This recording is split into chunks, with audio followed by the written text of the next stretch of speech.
ya estamos, ya digamos, han pasado mucho tiempo, ¿no?, de todo este movimiento que hemos vivido. Para mí,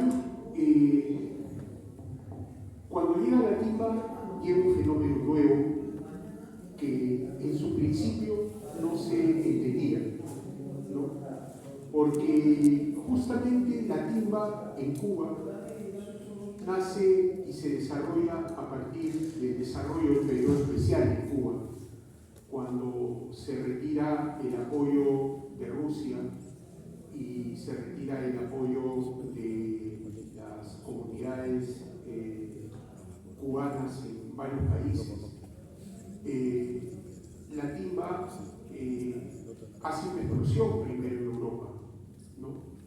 Y lo que dicen los estudiosos o la gente que ha vivido, ¿no?, y con la que he compartido, es que la timba surge y se promociona a través de los movimientos de solidaridad en Europa.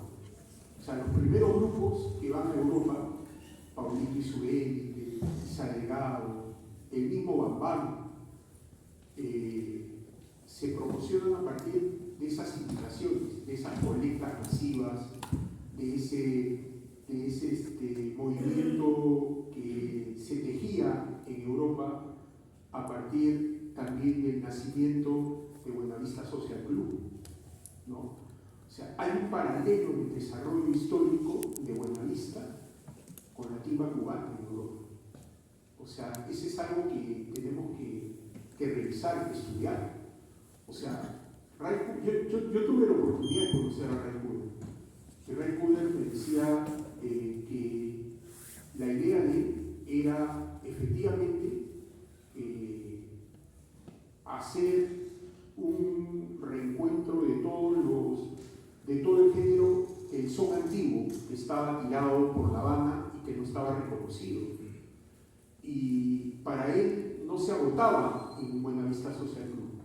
Él quería hacer un movimiento del son cubano en Santiago de Cuba, donde él sabía que había orquestas que todavía estaban vigentes, ¿no? Los Jubilados, las Hermanas Jorrín. Inclusive él me regaló demos de esas orquestas que nunca fueron editados y que otras editoriales de música en Europa venían y los grababan y comercializaban sus discos en Europa y no los comercializaban en Latinoamérica. O sea, hoy estaba yo revisando que en mi colección hay mucha música cubana editada por sellos europeos y que nunca tuvieron acogida acá en América Latina. Y inclusive en Cuba, cuando se hablaba del grupo de Buenavista, se hablaba de circuitos, es decir, Buenavista fue dividido en varias orquestas, porque era tanta la cantidad de gente sobreviviente del son antiguo que no tocaba, que ya no tenía espacio en los cabarets ni en las discotecas, que podían hacer 4 o 5 bandas y se hacía el tema de los circuitos, ¿no? Entonces los muchachos modernos en La Habana, en el periodo especial, no solo iban a las orquestas de Paulito y de Manolín y de Bambam, ¿no? Iban también a estas orquestas que grababa Ray Cooder. Y una característica del movimiento cubano de esa época eran las peñas. Las peñas que se armaban de todos estos músicos, de Compay Segundo. Tuve la suerte de ir a la peña de Compay, a la peña de Omar Aportuno. Eran peñas que se daban los días de semana en algún lugar, en algún sitio que se avisaba y se tocaba. Había festivales de danzón, en donde yo he presenciado el desarrollo del danzón en los años 90 en Cuba, es decir, no había muerto, ¿no? Entonces esa alegría yo la he podido vivir, la he podido sentir, esa pasión la he podido percibir, ¿no? Que en Cuba Cuba todavía se conservaba esa tradición, se conservaba esa dinámica de poder hacer esos eventos, ¿no? Y creo que acá, bueno, hubo la explosión del tema de la música cubana, pero justo acá, viniendo con Agustín y con Eduardo Olivia, yo les decía, revisando mis apuntes y mis avisos de periódico, porque conservo todavía algo de eso, el primer cantante marketeado dentro del marketing, digamos, moderno que hay fue Isaac Legrand, ¿no? O sea, en la modernidad, uno de los cantantes que fue el primero marketeado porque vino a la Feria del Hogar con Tamayo y su banda FM, ¿no? Fue Isaac y lo trajo Jaime Mejía, y Agustín me contó la historia de discos independientes y de todo ese movimiento que hubo previo a toda esta explosión que fue la charanga banera. Ya con la charanga banera, cuando ya estaba la charanga en todo su furor, había un proceso de evolución de la música cubana a través también de un movimiento de solidaridad que se organizó, que fue Sanunguea. El Sanunguea fue un movimiento de solidaridad en Cuba. Acuérdense que la entrada era un cuaderno y una lapicera. Acá hay un amigo a quien lo quiero mucho y también le rindo un agradecimiento del homenaje que llevó a Gobernado, que está acá con nosotros y que también fue parte de este grupo, ¿no? De esta lucha que hacíamos por difundir la música cubana. Y ese proceso fue un proceso que se hacía para todos los barrios. Ojo, no era exclusivo solo de Lima. O sea, yo recuerdo que invitábamos a gente de todos lados. Y acá quiero hacer una reflexión. La salsa para mí es el son cubano, ¿no? En sus distintas expresiones. Pero también decir que la salsa y el son el barrio. O sea, es cómo el barrio adopta o cómo se desarrolla con ese ritmo. Y acá hay barrios como Surquillo, en Lima, como La Victoria y también como el Callao. O sea, yo no puedo desligar el desarrollo del son porque se ha hablado que antes del 59, claro, existía, y eso es verdad, existían grandes orquestas. Es más, cuando se habla del desarrollo de la música cubana, por ejemplo en Los Ángeles, que es un sitio donde hay mucho reposorio de documentos de música cubana, se habla de Chaco Pozo, ¿no? Como un periodo del desarrollo del jazz afrocubano, que es algo que tampoco podemos desligar del desarrollo de la música, de la salsa y de la timba cubana, ¿no? El afro-cuban jazz, ¿no? Que tiene una presencia importante en la actualidad en estos ritmos que son timberos. Y los grupos que de alguna forma representan hoy la música, yo, miren, no me gusta mucho, creo que la modernidad ha traído que la música sea fácil porque hoy tú puedes hacer música, nosotros podemos hacer música, ¿no? Sin ser músicos, y podemos armar desde nuestras computadoras, ¿no? Porque la tecnología ha llevado a que se perfeccione la música. Entonces hoy tenemos que buscar más productores, ¿no? Ese es un déficit, por ejemplo, de la música cubana en la actualidad, y tenemos que tener un espacio correcto para poder reflexionar, ¿no?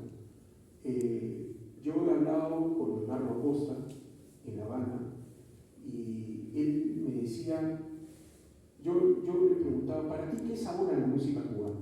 Él me decía, es una música en la resistencia, ¿no? Porque es una música que ha sido desarrollada con su propia sonoridad. Sin embargo, se estudia. Yo tuve la oportunidad de ir a la Escuela Nacional de La Habana y ver una clase del análisis de sonido bestial. Alucina, me impresionó tremendamente. Chicos analizando eso.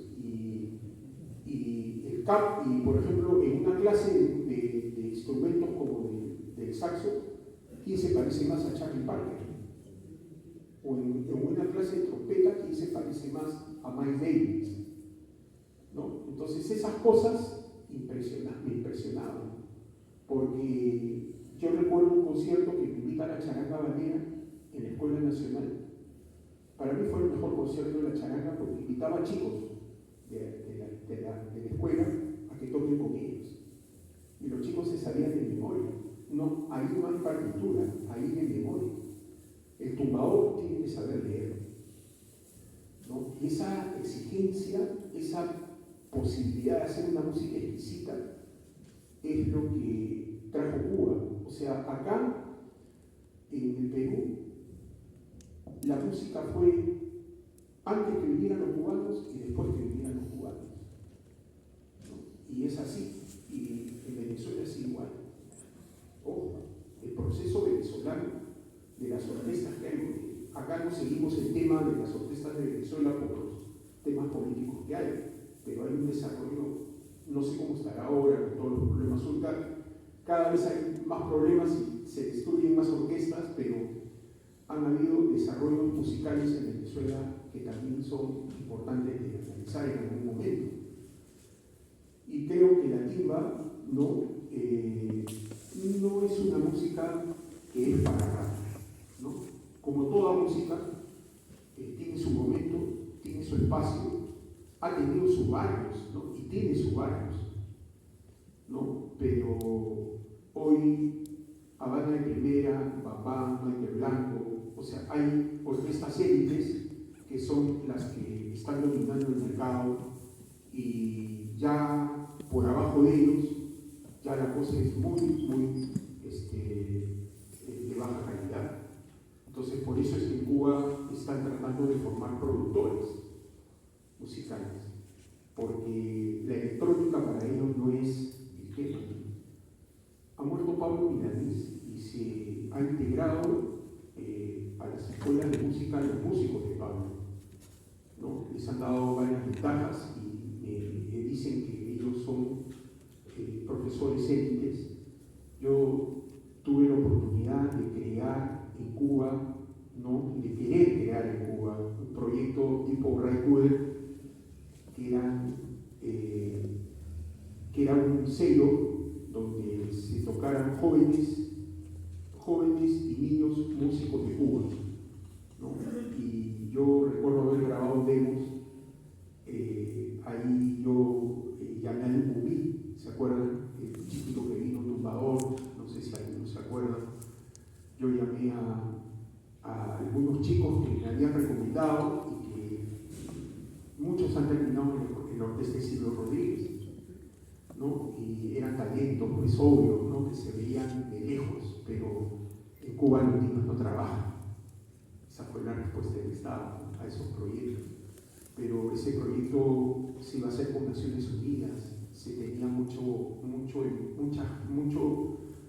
apoyo, pero así pasó.